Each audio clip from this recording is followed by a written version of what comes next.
Yes, hello friends, welcome back to Shikhara Academy. So this is day 36 and we are dealing with the topic mana subject entante economy, and the topic for today's orientation session is money and banking. So you all know that orientation session is going to be short, so it is not possible for us to cover all the aspects of the topic. So I expect from you that you will go through the every aspect of the topic. So the topic says money and banking. So it's very basic thing. What is money? It's a basic question, like what is a money? And it's a liquefied, and it's a liquidity which is having the capability of liquidity. Dani mana money ante it's a basic thing. Okay, na danu gurinchi anta kaadu gaani you try to read about measures of money supply. What is M1, M2, M3, M4 ivu unnai kada. You try to read about that. Okay na, M0 ante ఏంటిది, why are we calling M0 అని ఎందుకు అంటున్నాం, M1 అని ఎందుకు అంటున్నాం, which is called as broad money, which is called as narrow money. Okay na, try to read about this. And when it comes to banking అనేది చదవడం start చేసినప్పుడు please come with RBI. RBI అంటే come from the basics. when did RBI start, ఇట్లాంటి basics నుంచి రండి. After studying about RBI, try to read about different banks in India, like what is a commercial bank, what is a scheduled bank, okay na, what are these RRBs, itvantivi chadukuntu randi. So you will have a clarity about the banking system and what is the way of their functioning, what is the functioning of a commercial bank and what is the functioning of a RRB, what is the difference between the commercial bank and RRB, what is the difference between a commercial bank and scheduled bank. Try to focus on things like this. These will be small things, but these will show a huge impact on you. And try to also read about banks nationalization. Why did the bank nationalization was happened in the year 1969, right?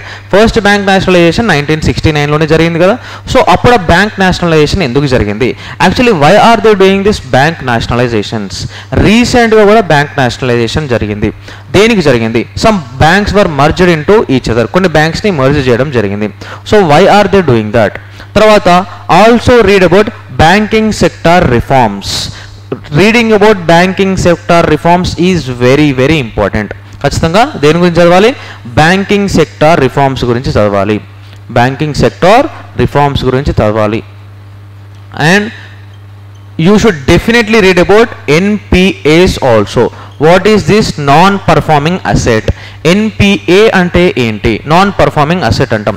అసలు actually non performing asset అంటే ఏంటి, వాటిని non performing asset అని ఎందుకు అంటున్నాం, అసలు ఎన్ని రోజుల దాకా డబ్బులు కట్టకుంటే నాన్ పర్ఫార్మింగ్ అసెట్ అంటున్నాం, దానివల్ల ఎటువంటి ఇంపాక్ట్ పడుతుంది అని ఇటువంటి వాటి కూడా మనం చదవాలి. తర్వాత దీంతో పాటు try to read about NBFCs also. what is this? NBFCs, non banking financial corporations ఏవైతే ఉంటాయో NBFCs, ఇటువంటి NBFCs కూడా ఫోకస్ చేయడానికి ట్రై చేయండి. అండ్ NBFCs ఒక last 3-4 years back NBFCs were facing losses, and what is the negative impact that NBFCs లాసెస్లో పోతే అది economy మీద ఎటువంటి నెగటివ్ ఇంపాక్ట్ చూపిస్తుంది అనే దాన్ని కూడా చదవడానికి ట్రై చేయండి. ఇట్లా ప్రిసైజ్గా అన్నింటినీ చదువుకుంటూ పోతే మనకంటూ ఒక క్లారిటీ వస్తుంది. అసలు RBI అంటే ఏంటి, RBI తీసుకొస్తున్న కొత్త ప్రోగ్రామ్స్ ఏంటి, RBIలో రీసెంట్గా 2016లో వచ్చిన మానిటరీ పాలసీ కమిటీ MPC అంటే ఏంటి, M0 అంటే ఏంటిది, M1, M2, M3 ఇవేంటివి, మెజర్స్ ఆఫ్ మనీ సప్లై అంటాం మనం, అవేంటివి. తర్వాత కమర్షియల్ బ్యాంక్ అంటే ఏంటిది, షెడ్యూల్ బ్యాంక్ అంటే ఏంటిది, RRB అంటే ఏంటి, వీటి పర్ఫార్మెన్స్ ఎట్లా ఉంటుంది, how commercial bank is different from scheduled bank, ఇటువంటి పాయింట్స్ని చదవడానికి ట్రై చేయండి. తర్వాత బ్యాంకింగ్ సెక్టర్ రిఫార్మ్స్ ఉన్నాయి, వెరీ ఇంపార్టెంట్, వాటి గురించి చదవండి. Try to read about bank nationalisation, try to read about bank mergers, try to read about NPAs, non performing assets, try to read about non banking financial corporations. ఇటువంటి అన్నీ చదువుకుంటూ పోతే మనకు ఈ టాపిక్ మీద మనకంటూ ఒక క్లారిటీ వస్తుంది. ఓకేనా, ఎప్పుడైతే క్లారిటీ వస్తుందో then you can easily answer the question in whatever the way they may ask the question, right? Will see you in the explanation session. Until then thank you so much.